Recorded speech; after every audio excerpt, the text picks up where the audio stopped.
Tere hommikust kõik raadiokuulajad ja kõik need, kes on ammu juba üleval ja teel punktist A punkti B ja need, kes alles nüüd ärkasid. Ja tere hommikust ka neile, kes on olnud üleval juba üle 7 minuti, kuid alla 10 minuti. Me teeme teil kõigil tuju heaks, sellepärast et meie nädala toopiseks on valitud üks härrasmees, kellele me oleme tõmbanud ka telefonikõne, kuid enne kui me temaga intervjuu juurde läheme, loen ette pisikese uudise, sellepärast et pulmakellad on taas kõlanud. Seda kaugel Sevillas, kus abiellusid 85-aastane Alba Herzegovina Cayetana Fitz-James Stewart ja tema sai õnnelikuks prouaks, sellepärast et tema kosis, talle tuli kosilane, kelleks on siis 25 aastat noorem Alfonso Diez. Ja skandaalne Alba Herzegovina on tuntud selle poolest, et ta on väga vitaalne, oma vanuse kohta näeb ta välja kummaline, kuivõrd on kõvasti andnud siis arstidele, ilukirurgidele võimalust enda kallal nokitseda. Selline kummipalli näoga daam tundub ta pigem olevat ja mõnusad krässus juuksed. Ja me ei näe üldse põhjust, miks mitte soovida õnne Alfonsole. Tere hommikust, Alfonso! No tervist! Ma ei saa kindlasti jätta ütlemast kõigepealt, et vau, milline partii! Ma arvan, et see ei olnud kerge. No vastupidi, miks ta ei peaks kerge olema? No ma ütlen selline ikkagi veel, ma ei tea, kas nüüd kuum saab ütelda, aga veel leige tükk ikkagi endale saada. Ma arvan, et tal konkurents oli sul tihe.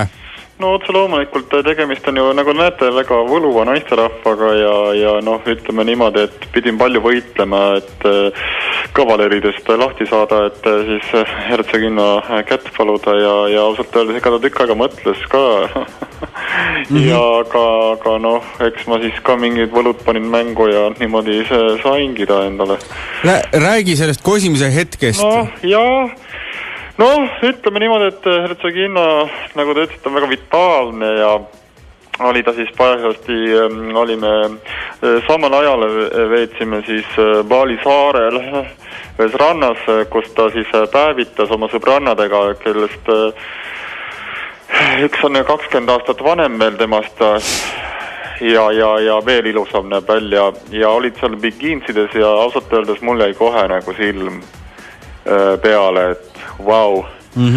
Et palju on muidugi ette, sellest räägime kindlasti ka, aga selles mõttes jäi kohe silm peale ja need kutid, kes ümber sumisesid, väiksed 1.30 Indoneesia poisid, hakkasin praktiliselt täiesti füüsiliselt nendega võitlema,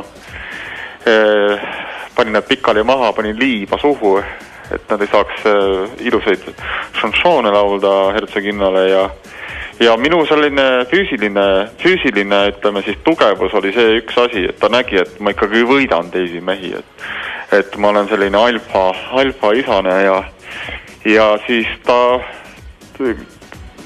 hoidsin sealt ühte poissi kinni, just pikali maas olime, ma olin sellises valuvõttes, hoidsin ühte meest ja siis Herzegovina komberdas minu juurde ja kummardas minu kohale ja oma meelate huulte vahelt sirutas oma sisaliku keele välja ja limpsas üle keele ja ütles, sa oled minu. Et nii pidi ikka oli, et... Eks selles ma andsin ikka põhjust, et samal ajal kui ma nagu maadlesin Indoneesia poistega, ma kogu aeg nagu hoidsin silmsid, et kas ta ikka näeb.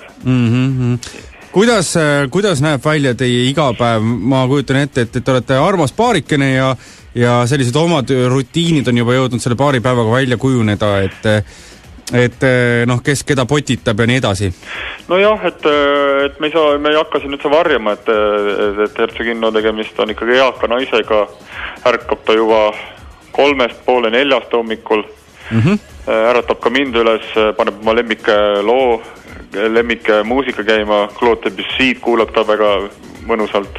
Ja siis, kuna tema on ikkagi, ütleme siis, daam ja Herzegovina, siis olen sunnitud ka üles ärkama ning tantsima siis. Tavaliselt kuskil 3:30-4 tantsime pool tundi.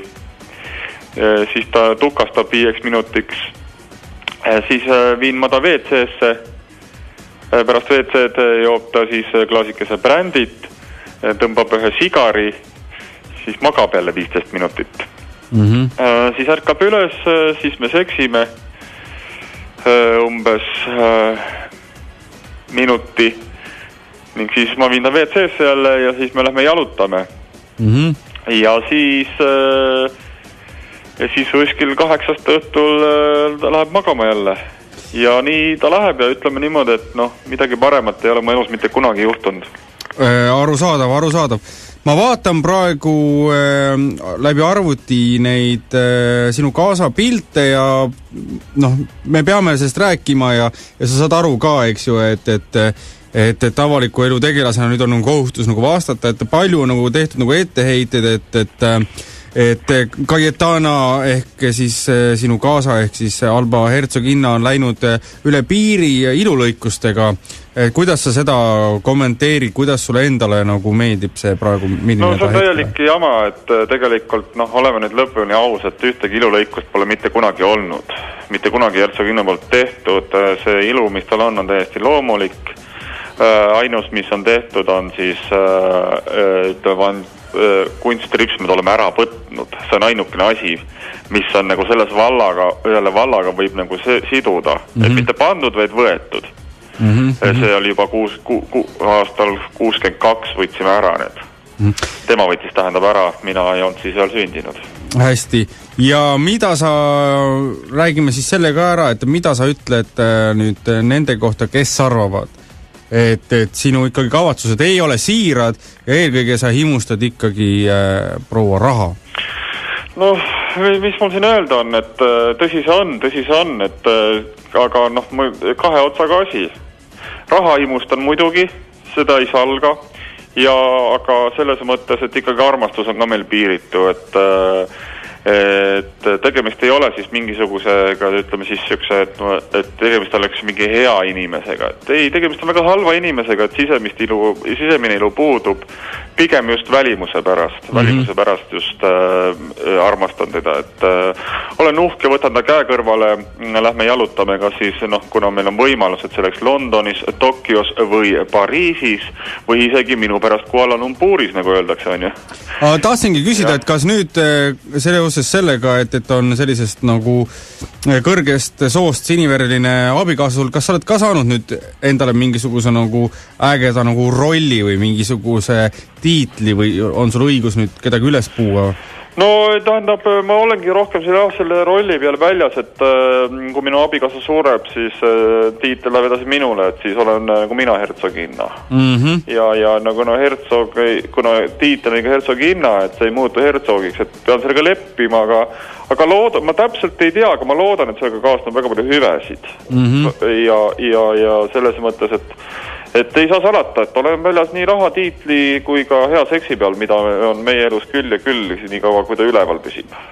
Selles mõttes on sul õigus, et eks me kõik oleme nende sama 3 asja peale väljas, et selles mõttes, et ei ole mõtet siin minu üle irvitada, et issand jumal, et millise vana muti ta nüüd endale, kui nii võib öelda, on ju, et endale võttis, et vaadake ise, et tulen ka, ma ei tea, kui vana teie noormes olete.